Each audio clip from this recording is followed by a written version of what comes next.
Freida, this is the first time a big Hollywood film has premiered in India with the primary cast in attendance, and it's really so exciting for us. I just want to know how much of this was your doing? No, and it's Netflix. I think it's their genius idea to have a screening in India.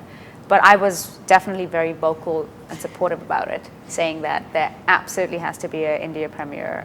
But this was all Netflix. I had nothing to do with it. I'm sure you as well, and we've all grown up just thoroughly enjoying Mowgli and the song and the dance, and therefore I want to know from you, what is it that an Indian audience can expect from this film? From this particular one, for most of us, we are familiar with the TV animated version of Jungle Book, but I think a lot of us have also read the book. Of course. And so when you go back to Rudyard Kipling's version of Mowgli, of Jungle Book, Mowgli, our Mowgli, is the closest that comes to that version. So I kind of feel in many ways what Andy did is genius. He went back to the roots of the story. The story was written in India. Kipling was born in India and spoke Hindi. Hence, all the names of the animals like Balu and Akela, they all are Indian words, and he was, he kind of, it's allegorical in that sense, what he was actually really trying to say as well about those characters. So I hope the Indian audience do take back the fact that this is really a gift to our country, like an ode to India, in many ways, that this version dared to go back to the actual roots of the story. Yeah. And what a year it's been for you. At least at the theaters, we saw back-to-back releases with Love, Sonia and Mowgli, both hugely immersive experiences as an actor. So I want to know, are you looking at something more lighthearted now? This for me was quite lighthearted, because I've just been, I think my character is akin to a hug, in the film. It's just like this big, giant hug that Mowgli really needs, and, like a lot of friends sometimes need in life, or your family member who's going through something. And so I kind of felt like this felt like a light moment for my character as well. But I do have 2 films coming out actually next year, and actually, no, they're both heavy.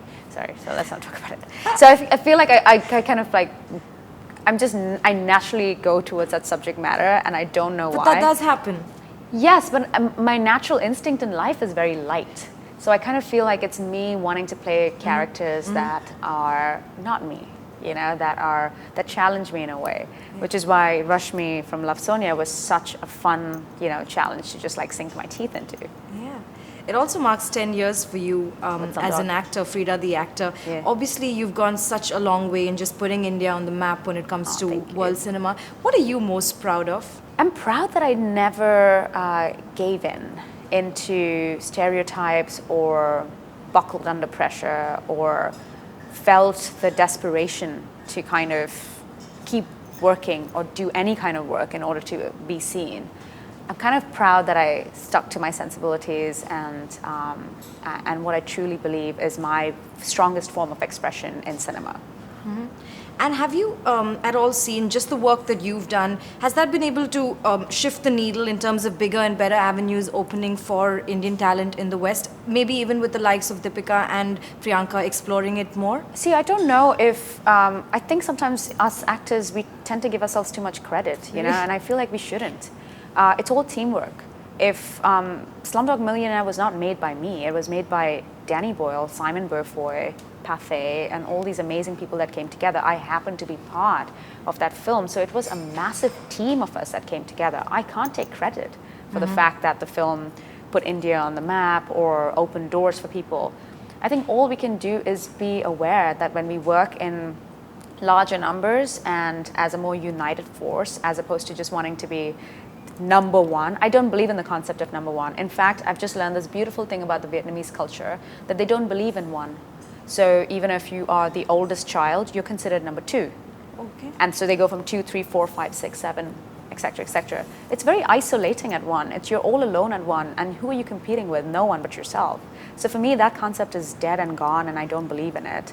So I really feel it's the teamwork that I've done. So if it's a film that I've done, like Love, Sonia, it's a whole group of us that came together that shone light on the topic of sex trafficking and also, exposed amazing talent from India like Mrinal Thakur. That's true. So I don't think I did it on my own or she did it on her own. We all did it together. Yeah.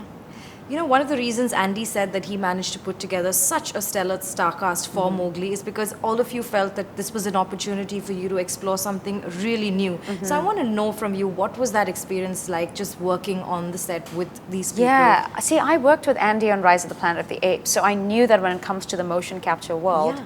he's a master of it, you know, and all the actors who are going to go in on the sound stages in England and play the various animals were going to have a blast. So for me, what was even more fun was I was not going to do any of the motion capture Yeah. stuff. I wish I get to do it at some point with him.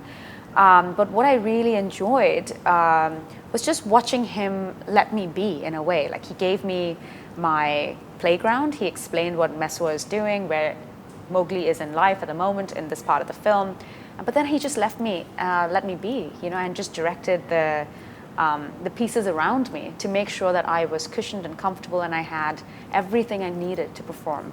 And that's the mark of, I think, a really good actor. The reason why they make very good directors is because they've experienced that. Sure. You know, they know the need for the support that you need around you, from the technicians and actors and, you know, the extras on set, everybody.